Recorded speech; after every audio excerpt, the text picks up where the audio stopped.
मेरे हाथ में यह एक एफिडेविट है। Deputy superintendent of police DYSP NV Patel की ये एफिडेविट है और सेशंस कोर्ट गोधरा में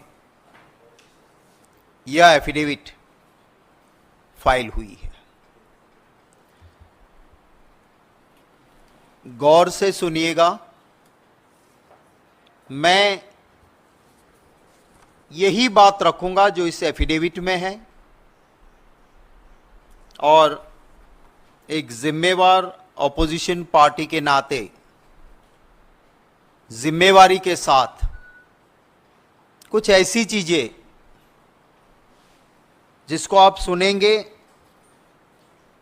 देश की जनता भी सुनेगी तो चौंक उठेगी, ऐसी कुछ सच्चाई मैं आप सभी के सामने रखने जा रहा हूं। यह एफिडेविट कोर्ट में फाइल हुआ, उसमें जो लिखा है और कुछ सच्चाई आप सब जानते हो कि सुप्रीम कोर्ट के सामने सरकार ने कहा कि नीट की एग्जाम में कोई धांधली नहीं, पेपर लीक नहीं हुआ। भारत सरकार ने, मंत्री ने कह दिया सब चंगासी। Deputy superintendent of police on oath affidavit पे सेशंस कोर्ट में कह रहे हैं कि किस तरह का यह स्कैम था। इन्वेस्टिगेशन के दौरान करोड़ों रुपए मिले हैं, ढेर सारे ब्लैंक चेक मिले हैं उन बच्चों के पेरेंट्स की ओर से जिन्होंने नीट की एग्जाम दी है। Deputy superintendent of police on oath affidavit में कहते हैं कि साहब एक ऐसा स्कैम था कि महाराष्ट्र, ओडिशा और बिहार और स्टेट से, माने जब आप नीट की एग्जाम के लिए एप्लीकेशन डालते हो तो आपके पास एक ऑप्शन होता है कि आप कौन सा सेंटर पसंद करोगे।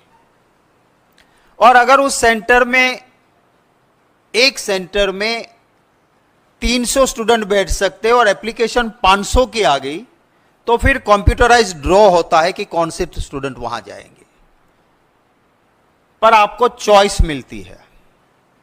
तो ये एफिडेविट कहता है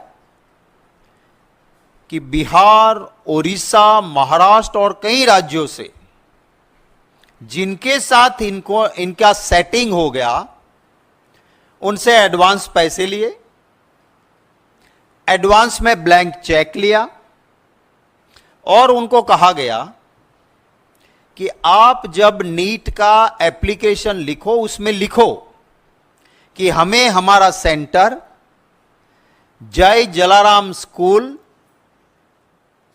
गुजराती मीडियम ही चाहिए।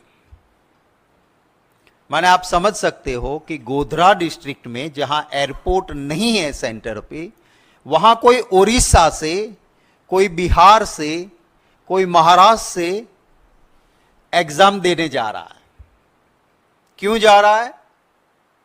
क्योंकि एक सेटिंग हुई। इस एफिडेविट की बातें मैं कर रहा हूं, हां, मैं मेरा नहीं कह रहा हूं, डीवाईएसपी की एफिडेविट बोल रहा हूं। वहां से लोग आए, सेटिंग ये थी कि आपके बच्चे को 100% मार्क्स मिला के मेडिकल में एडमिशन मिले, तब हम ये ब्लैंक चेक में पैसे भरेंगे।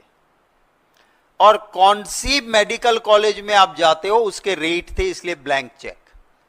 और 10-10 लाख रुपए एडवांस लिए गए थे। तो ये आप समझिए कि क्या मामला था कि जय जलाराम स्कूल में आप गए, आपके बच्चे को कह दिया कि अगर जो आपके पास पेपर आता है उसमें आपको जो आंसर आता है 100% श्योर हो उसको टिक करो, बाकी ब्लैंक छोड़ दो।